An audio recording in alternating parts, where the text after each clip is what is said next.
नमस्कार मित्रों।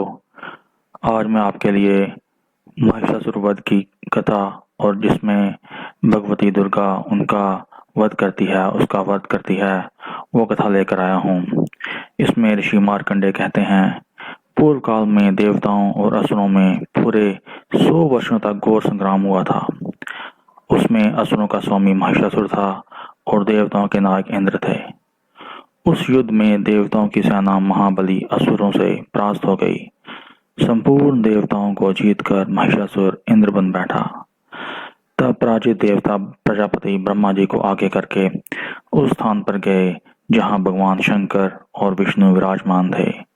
देवताओं ने महिषासुर के पराक्रम तथा अपनी पराजय का यथावत वृतांत उन दोनों देवेश्वरों से विस्तार पूर्वक कह सुनाया। वे बोले, भगवान, महिषासुर सूर्य, इंद्र, अग्नि, वायु, चंद्रमा, यम, वरुण तथा अन्य देवताओं के भी अधिकार छीनकर स्वयं ही सबका अधिष्ठाता बन बैठा है। उस दुरात्मा महिष ने समस्त देवताओं को स्वर्ग से निकाल दिया है। अब वे मनुष्यों की भांति पृथ्वी पर विचरते हैं। दैत्यों की ये सारी करतूत हमने आप लोगों से कह सुनाई। अब हम आपकी ही शरण में आए हैं। इसके वध का कोई उपाय सोचिए। ये बात सुनकर भगवान शिव और विष्णु ने दैत्यों पर बड़ा क्रोध किया और उनकी भौहें तन गई, मुंह टेढ़ा हो गया। तब अत्यंत कोप में भरे हुए चक्रपाणी श्री विष्णु के मुख से एक महान तेज प्रकट हुआ। इसी प्रकार ब्रह्मा, शंकर तथा इंद्र आदि अन्य देवताओं के शरीर से भी बड़ा भारी तेज निकला। वह सब मिलकर एक हो गया। महान तेज का वह पुंज जाज्वल्य मान पर्वत सा जान पड़ता था। देवताओं ने देखा, वहां उसकी ज्वालाएं संपूर्ण दिशाओं में व्याप्त हो रही थी। संपूर्ण देवताओं के शरीर से प्रकट हुए उस तेज की कहीं तुलना नहीं थी।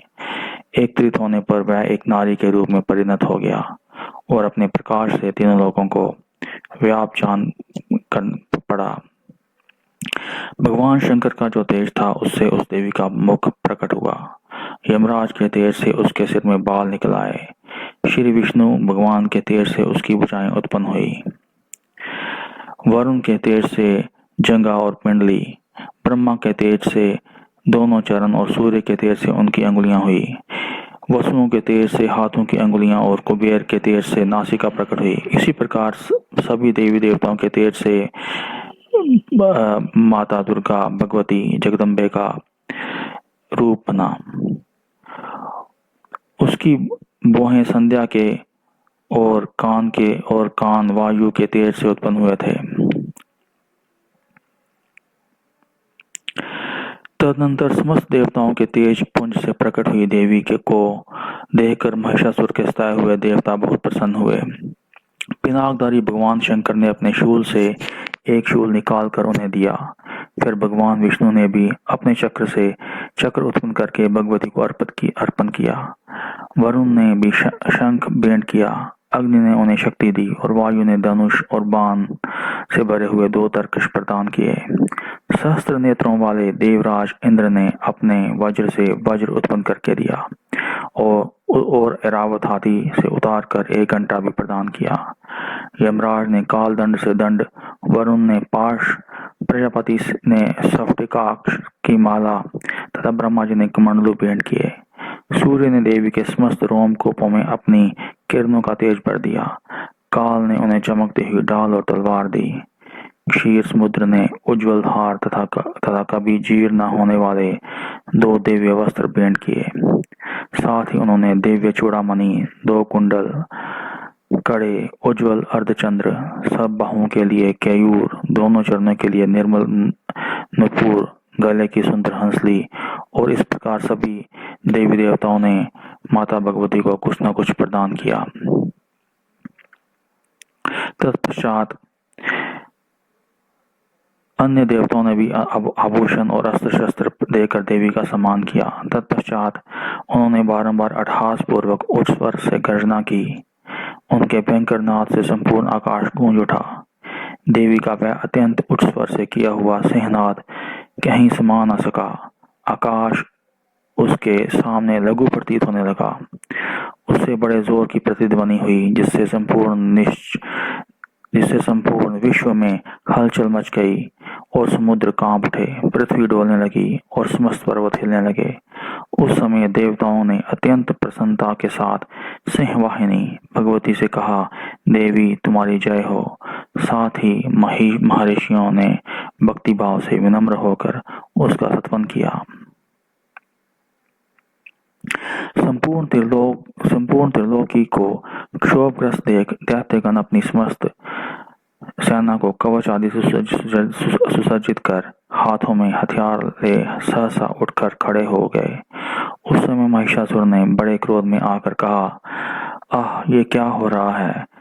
फिर वह संपूर्ण असुरों से गिरकर उस सिंहनाद की ओर लक्ष्य करके दौड़ा और आगे पहुंचकर उसने देवी को देखा, जो अपनी प्रभा से तीनों लोगों को प्रकाशित कर रही थी।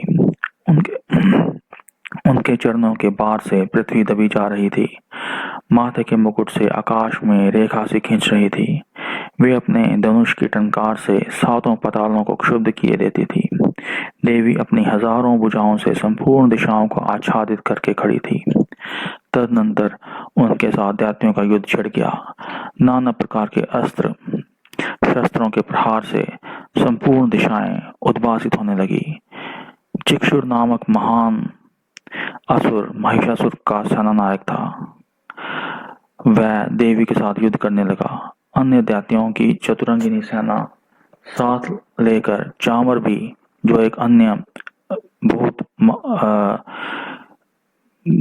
बड़ा एक दैत्य था, एक दानव था, वह भी, जिसका नाम चामर था, वह भी देवी के साथ युद्ध करने लगा।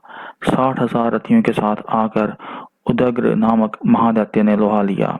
1 करोड़ रथियों का साथ लेकर महाहनु नामक दैत्य भी युद्ध करने लगा, जिसके रोएं तलवार के समान तीखे थे। वह असीलोमा नामक महादैत्य 5 करोड़ रथी सैनिकों सहित युद्ध में आ डटा। 60 लाख रथियों से घिरा हुआ वाशकल नामक दैत्य भी उस युद्ध भूमि में लड़ने लगा।